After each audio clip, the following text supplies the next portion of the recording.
আজকে ঈশ্বরের বাক্য থেকে আমরা দেখতে পাচ্ছি ইলিশায়ের বিবরণ। ইলিশা কে ছিলেন? এলিয়ের শিষ্য। ইলিশায় এতদিন এলিও যে মিনিস্ট্রি করেছে, যে মণ্ডলী করেছে, তার মণ্ডলীতে ইলিশা তাকে সাহায্য করছে। এবার এলিও এখন আর পৃথিবীতে নেই, ইলিশায় নিজ মণ্ডলী তৈরি করেছে। একটা সময় পাস্টার উপরানা সে তার মণ্ডলী তৈরি করছিল, আমি তাকে সাহায্য করতাম। কিন্তু যখন পাস্টার উপরানা আর পৃথিবীতে থাকলেন না, তখন আমি আর সাহায্যকারী নয়, এখন আমি মণ্ডলীটাকে দায়িত্ব আস্তে আস্তে নিলাম। আমাকে সহযোগিতা করার জন্য থাকলো, সিন্ধু থাকলো, তারা এদিন পাঁচটা লোক এলো, এবং আরো তাদেরকে সহযোগিতা করার জন্য মদনবাবু, মানসী, মহাদেব, মণি, আরো অনেকে আপনারা প্রত্যেকে মিলে আপনারা সাহায্য করতে এগিয়ে এলেন। তাহলে মণ্ডলীটা এখন ইলিশায় শুরু করেছে। ইলিশায় যখন মণ্ডলী শুরু করছে, সেই সময় একটা ঘটনা ঘটলো। কি ঘটনা? আজকে আমরা দ্বিতীয় রাজাবলী তার 4 অধ্যায় 1 পদে দেখতে পাচ্ছি, একজন স্ত্রী লোক তিনি ইলিশায়ের কাছে এসে কি বলছে, একদা শিষ্য ভাববাদী ওদের মধ্যে একজনের স্ত্রী ইলিশার কাছে কাঁদিয়া কইল, আপনার দাস আমার স্বামী মরিয়াছেন, আপনি জানেন। আপনার দাস সদাপ্রভুকে ভয় করিতেন। এখন মহাজন আমার 2টি সন্তানকে দাস করিবার জন্য লইয়া যাইতে আসিয়াছে। যে এই মহিলাকে, এই মহিলা হচ্ছে ইলিশায়ের একজন শিষ্য ছিল, যিনি একজন ভাববাদী ছিলেন, যিনি ঈশ্বরকে ভয় করতেন। তিনি মারা গেছেন। তার স্ত্রী, তিনি আবার ইলিশায়ের কাছে এসে বলছেন যে আপনার শিষ্য, তিনি ঈশ্বরের দাস, মারা গেছেন, এখন তার 2 পুত্র আমার সাথে আছে, আর মহাজন যার কাছে টাকা ধার ছিল, সেই মহাজন আজকে এসছে, হয় টাকা দাও, নাহলে তোমার 2 পুত্রকে আমার সাথে প্রেরণ করো, তারা দাস হিসেবে আমার সঙ্গে থাকবে, আর তারা হচ্ছে সেই ধারটাকে শোধ করবে। তার জন্য এই সময় আমার কি করণীয় আছে? ওই মহিলা কাঁদতে কাঁদতে ঈশ্বরের কাছে পৌঁছে গেছে। তো আমাদের পরিবার যখন সংকটের মধ্যে থাকে, আমরা যখন চরম দারিদ্রতার মধ্যে দিয়ে যাই, যখন আমরা সমস্যা বিব্রত হয়ে যাই, কি করব, তখন কিন্তু আমরা ঈশ্বরের কাছে প্রার্থনা করি। আমরা কিন্তু প্রতিবেশীর কাছে ছুটে যাওয়ার থেকে আমরা কিন্তু ঈশ্বরের কাছে প্রার্থনা করতে যাই। এই মহিলা, তিনি প্রথমে দুঃখ এবং সংকটের সময় ঈশ্বরের কাছে যাওয়া উচিত মনে করলেন, যে আমার প্রতিবেশীর কাছে যাওয়ার থেকে ঈশ্বরের কাছে যাওয়া উচিত। তার দুঃখ কষ্টকে নিয়ে তিনি ঈশ্বরের লোকের কাছে পৌঁছালেন, যে এই সময় আমার স্বামী মরিয়া গিয়াছে, ঋদ্ধা আসিয়াছে, আমার কি করণীয়, আমি কি করতে পারি? ঈশ্বরের ভক্ত দাসের কাছে তিনি প্রার্থনা করছেন। কিন্তু আর্থিক সংকটের মধ্যে আছে, তিনি প্রতিবেশীর কাছে যাননি, তিনি ঈশ্বরের সেবকের কাছে এসেছেন, আর তিনি প্রার্থনার মাধ্যম দিয়ে ওই সমস্যার সমাধান চাইছেন। দ্বিতীয় বিষয়, 2 নম্বর পদ আমাদেরকে বলছে, ইলিশায় তাকে, তাহলে ঈশ্বর কিভাবে আপনার সমস্যার সমাধান করবে? আজকে আপনি যদি একজন ব্যক্তির কাছে পৌঁছান, আপনি কোনো সমস্যার মধ্যে আছেন, আপনি আপনার গ্রামের প্রধানের কাছে পৌঁছেছেন, তাহলে গ্রামের প্রধানকে বলতে হবে আপনি কি চাইছেন। আমি কি খাবার চাইছি, না আমি অর্থ চাইছি, না আমি আমার ঘর চাইছি, কি চাইছি? ইলিশায় জানার চেষ্টা করলেন যে তুমি কি চাও। তখন বলো দেখি, তোমার ঘরে কি আছে? সে কহিল, 1 বাটি তৈল ব্যতিরেকে আপনার দাসীর কাছে আর কিছু নাই। ইলিশায় জানার চেষ্টা করলেন যে তোমার ঘরে কি আছে, কারণ ঈশ্বর সবসময় কি আপনার কাছে যা আছে সেইটাকে বাড়িয়ে আপনাকে আশীর্বাদ করতে চান। দেখুন, যখন 5000 লোক যিশুর কাছে সামনে দাঁড়িয়ে আছে, যিশু বলছে তোমাদের কাছে কি খাওয়ার আছে বল। একটা বাচ্চা ছুটে এসে কি বলছে, 5টা রুটি 2টো মাছ আছে। প্রভু যিশু বলেনি যাও এক্ষুনি মাছকে কিনে নিয়ে আসো, যাও এক্ষুনি রুটিকে কিনে নিয়ে আসো, তোমার কাছে কি আছে? ঈশ্বর প্রভু যিশু সেই 5টা রুটি 2টো মাছকে প্রার্থনা পূর্বক আশীর্বাদ করে ওটাকে দিয়ে 5000 লোকে আজকে ইলিশাই জানতে চাইছে তোমার ঘরে কি আছে। যখন আমি সমস্যার মধ্যে আছি, আমি বলি আমার ঘরে কিছু নাই, আমি কি করবো? ঈশ্বর জানতে চাই তোমার কাছে কি আছে, যার মাধ্যমে আমি তোমাকে আশীর্বাদ করতে পারি। যদি তোমার কাছে জমি আছে, আমি তোমার জমি ষষ্ঠকে দিয়ে পরিপূর্ণ করতে পারি। এখানে এলিশাই জিজ্ঞাসা করছে তোমার ঘরে কি আছে? তখন বিধবা কি বলছে? বিধবা তখন বলছে সে কইল এক বাটি তৈল বেঁধে রেখে আপনার দাসীর ঘরে আর কিছু নাই। দেখুন, এক বাটি তেল, এই তেলকে দিয়ে সাধারণ মানুষ বলতে পারে এই তেলকে দিয়ে কোনো আশীর্বাদ আসতে পারে? এক বাটি তেল দিয়ে কোনো আশীর্বাদ আসতে পারে না। মানুষের চোখে যা অপ্রয়োজনীয়, ঈশ্বরের চোখে তা অনেক মূল্যবান প্রয়োজনীয়। বিধবার কাছে একমাত্র সম্বল এক বাটি তেল, মানবীয় চোখে কিন্তু অভাবনীয়। ঈশ্বর আপনি শিক্ষণীয় বস্তু কি বলছে? তোমার হাতে যতটুকু আছে তা যদি বিশ্বাস ঈশ্বরকে দাও, তিনি তা দিয়ে তোমাকে পূর্ণ করবেন। আপনার কাছে যা কিছু আছে, আপনার ঘরে আজকে হয়তো 1 কিলো চাল আছে, আপনি জানেন না কালকে আপনি কি করবেন। আজকে আস্তে আস্তে মদন বিভাগের কথা হচ্ছিল যে এই লাইন মদনবাবু বলছে, মন্দির কি বলছে? বলছে অনেক লোক, অনেক পাস্টরের ছেলে মেয়ে তারা বিভিন্ন লাইনে চলে গেছে। ঈশ্বরকে ধন্যবাদ দিই, পাস্টরবাবু তার ছেলেকে এই লাইনে ধরে রেখে দিয়েছে, এই লাইনের মধ্যে অর্পণ আছে। তো আমি ওনাকে বললাম এই লাইন এমন লাইন, এখানে প্রতিদিন চিন্তা করতে হয় কালকে খাবোটা কি, কারণ আমাদের কাছে এনাফ কিছু নেই। কালকে কোথা থেকে আমি রান্না করব, কোথা থেকে মাছটা আসবে, কোথা থেকে চালটা আসবে, আমাকে চিন্তা করতে হয়। কিন্তু ঈশ্বর বলছে কি, তোমার কাছে যা আছে সেখান থেকেই আমি তোমাকে আশীর্বাদ করব। চিন্তা করলো কি করা যাবে, তোমার কাছে কি আছে? বিধবা বলছে আমার কাছে এক বাটি তেল আছে। বলছে তোমার হাতে যতটুকু আছে তা যদি বিশ্বাস ঈশ্বরকে দাও, তিনি তা দিয়ে তোমাকে পূর্ণ করবেন। 3 নম্বর বিষয়, 3 এবং 4 পদ বলছে তখন তিনি কইলেন, যাও বাইর হইতে তোমার সমস্ত প্রতিবাসীর কাছে শূন্য পাত্র চাইয়া আনো, অল্প আনিও না। পরে ভিতরে গিয়া তুমি ও তোমার পুত্রেরা ঘরে থাকিয়া দ্বার রুদ্ধ করো এবং সেই সকল পাত্রে তৈল ঢালো এবং এক এক পাত্র পূর্ণ হইলে তাহা এক এক দিকে রাখো। কি বলছে? ঈশ্বরের বিশ্বাস নিয়ে ঈশ্বর কাজ করে। আজকে যদি ওই মহিলা বলতো আরে ভাই আমার ঘরে কোনো টাকা নেই, সাহেব বলছে লোকের ঘরে ঘরে যাও পাত্র নিয়ে আসো, পাত্র নিয়ে আমি কি করবো? হ্যাঁ আমি যাবো না, আমি পাত্র নিয়ে আমার কোনো কাজ নেই। যদি এই জিনিস তার মধ্যে আসতো, যদি বিশ্বাস তার মধ্যে না আসতো, তাহলে কি হতো? এই আশীর্বাদ তার জীবনের মধ্যে আসতো না। আমাদেরকে কি করতে হবে? সর্বদা বিশ্বাস অনুযায়ী কাজ করতে হবে। সাহেব বলছে সমস্ত খালি পাত্র সংগ্রহ করো। অনেক সময় আমরা মনে করি আমাদের পকেট খালি আছে, ঈশ্বর কি আমাদেরকে সাহায্য করবে। ঈশ্বর সেই খালি জায়গাতে আশীর্বাদ করে পরিপূর্ণ করতে পারে। আপনার পকেটে টাকা নেই, আপনার ব্যাগের মধ্যে টাকা নেই, কিন্তু ঈশ্বর আপনাকে আশীর্বাদ করলে আপনার ব্যাগে অর্থ পরিপূর্ণ হয়ে যাবে। আজকে সেই মহিলা কি করছে? ঘরে ঘরে ঘরে ঘরে গিয়ে খালি পাত্র সংগ্রহ করলো। যদি আপনাকে বলা হতো আপনি খালি পাত্র সংগ্রহ করুন, আপনি বলতেন না এটা করে কোনো লাভ নেই, খালি পাত্র নিয়ে কি করবো, আমি প্লাস্টিক বিভিন্ন হয়ে যাবো।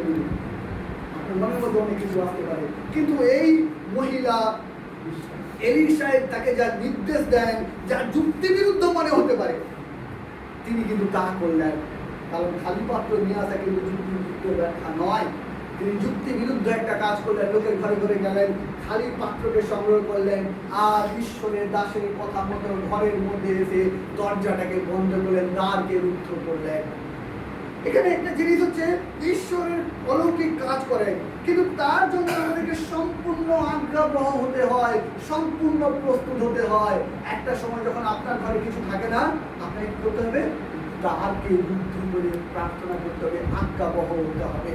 ওই মহিলা আজ্ঞাবহ হলেন, তিনি সমস্ত লোকের ঘর থেকে খালি পাত্রকে নিয়ে আসলেন, ঘরের দরজাটাকে বন্ধ করলেন, আর ঘরের মধ্যে ঢুকে এলিশাটাকে যেরকম নির্দেশ দিতে থাকলেন, তিনি সেই নির্দেশ অনুসারে কাজ করা শুরু করলেন। 4 নম্বর বিষয় 5 এবং 6 পদ বলছে, পরে সে স্ত্রীলোক তাহার নিকট হইতে প্রস্থান করিল, আর সে তাহার পুত্রেরা ঘরে থাকিয়া দ্বার রুদ্ধ করিল। তাহারা পুনঃ তাহাকে পাত্র আনিয়া দিল এবং সে তৈল ঢালিল। সমস্ত পাত্র পূর্ণ হইলে পর সে আপন পুত্রকে কহিল, আরো পাত্র আনো। পুত্র কহিল, আর পাত্র নাই। তখন তৈলের স্টোভ বন্ধ হইল। বলছেন ঈশ্বরের আশীর্বাদ সীমাহীন আশীর্বাদ।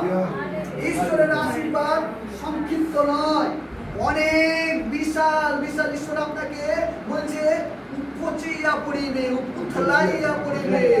তার আশীর্বাদ যেরকম এই মগটা যদি ট্যাপের সামনে রেখে দেওয়া যায়, মগের জল ভর্তি হবে এবং পরিপূর্ণ হয়ে চারিদিকে চারিদিকে জল বইবে। ঈশ্বরের আশীর্বাদ সেই রূপে আপনাকে যখন আশীর্বাদ করবে, উথালাইয়া পড়িবে, উপচাইয়া পড়িবে, এই ধরনের আশীর্বাদ তিনি করেন।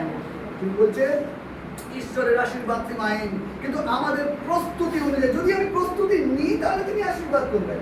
আমি যদি প্রস্তুতি না নিই, আমি যদি কথা না শুনে দ্বার রুদ্ধ না করি, ঈশ্বর আমাকে আশীর্বাদ করবে না। বলছে যতক্ষণ খালি পাত্র ছিল ততক্ষণ তেল আসতে থাকলো।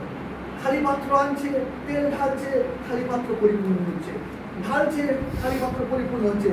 তেল কিন্তু পড়তে আছে আর পাত্র ভর্তি হতে থাকছে। আপনার আশীর্বাদ নেওয়ার ক্ষমতা শেষ হয়ে যাবে, কিন্তু ঈশ্বরের আশীর্বাদ দেওয়া শেষ হবে না।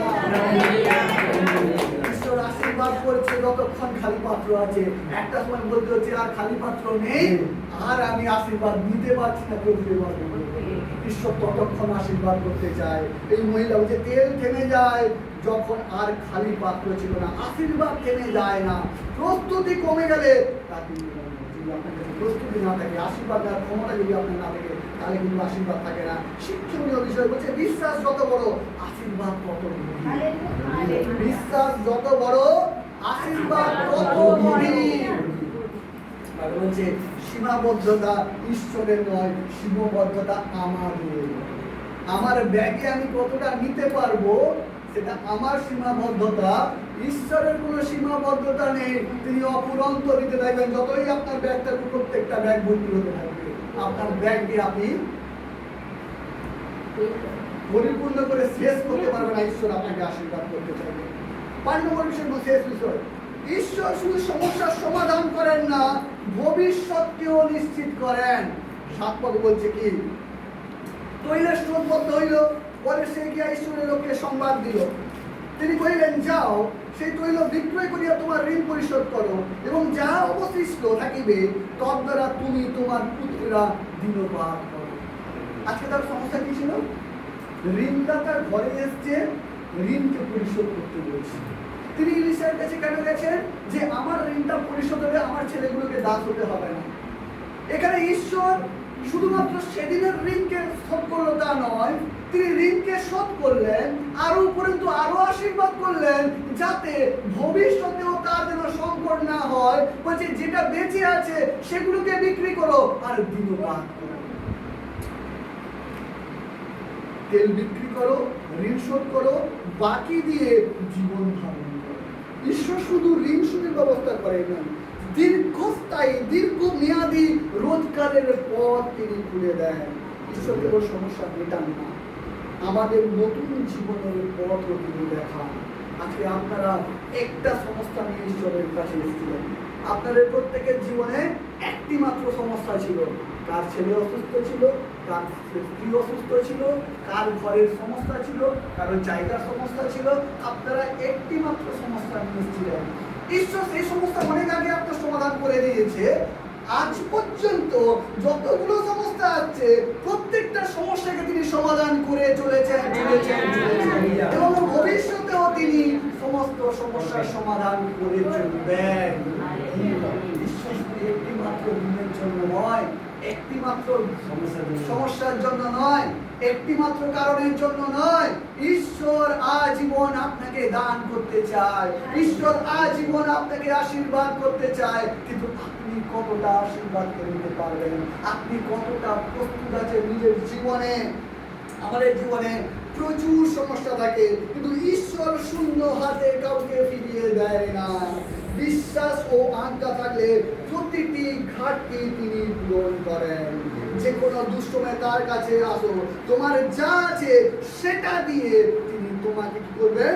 আশীর্বাদ করবেন।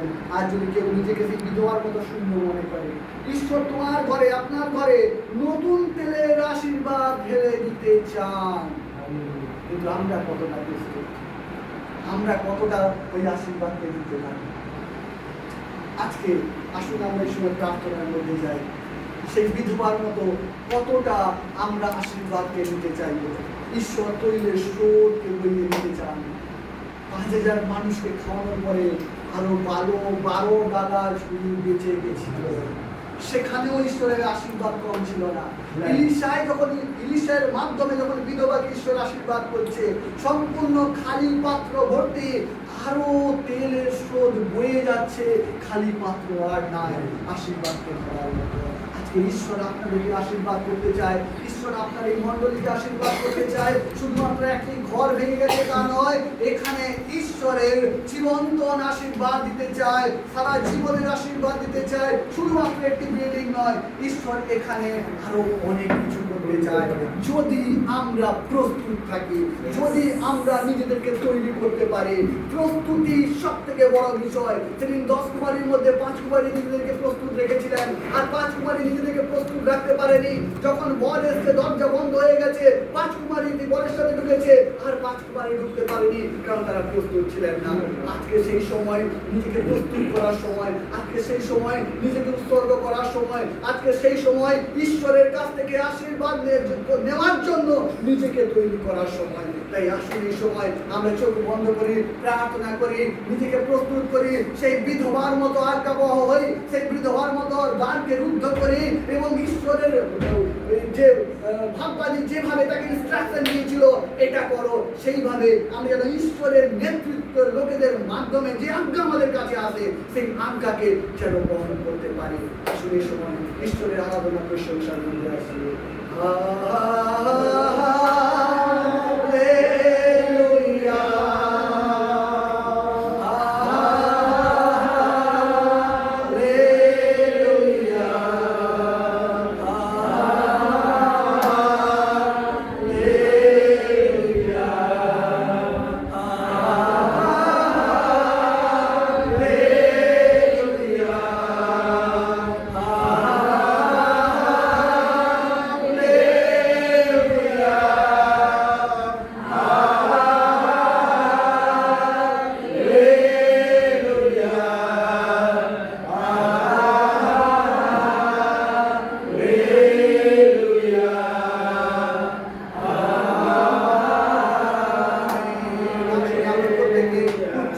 ঈশ্বরের কাছে প্রার্থনা করি।